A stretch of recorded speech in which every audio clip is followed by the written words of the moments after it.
कंडियारो में खबर ईंदा हलो त CIA पुलिस कार्रवाई करे मुबैना पुलिस मुकाबले बाद जवाबदार मलूक उर्फ बाबन चांडियो के गिरफ्तार करे इन का एक सरकारी क्लाशन कोफ हथ करण जी दावा कई आई। 5 ॾींहं अॻु मिठियानी रोड सां सिपाही गफ़ार अली पंवर का जवाबदार मलूक उर्फ बाबन चांडियो का हथियारन के जोर ते सरकारी क्लाशन कोफ फुर कई हुई। CIA पुलिस नौशर फिरोज कार्रवाई कंदे जवाबदार मलूक उर्फ बाबन चांडियो के मुकाबले दौरान गिरफ्तार करण बाद नौशर फिरोज थाने ते दाखिल कयो वयो है। CIA इंचार्ज नौशर फिरोज यार मोहम्मद रिंदियो चवण आहे त SSP नौशर फिरोज अब्दुल कयूम पिताफी के हुक्म ते पूरे जिले में ॾोहरनि खिलाफ कार्रवाई तेज कयूं वयूं आहिनि। मनशात फिरोश इंसानी जानी जा दुश्मन आहिनि, खेनि कंहिं बि सूरत में बख्श न कयो वेंदो। अटकल 5 महीना अॻु सिपाही गफूर पंवर खां सरकारी क्लाशन कोफ फुर थी हुई। CIA पुलिस अॼु मुकाबले दौरान जवाबदार मलूक उर्फ बाबन चांडियो के गिरफ्तार करे क्लाशन कोफ हथ करे नौशर फिरोज थाने ते केस दाखिल कयो वयो आहे।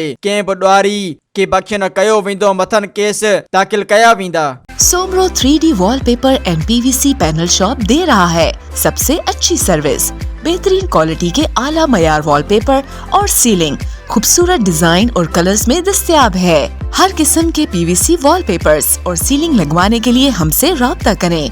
हैदराबाद, कासिमाबाद, लतीफाबाद, जामशोरो, मीरपुर खास और सिंध के मुख्तलिफ शहरों में सर्विस मौजूद है। Soomro 3D wallpaper and PVC panel. राब्ता नंबर रंजन अली सोमरो 0333 370 2516, व्हाट्सएप 0333 370 7886।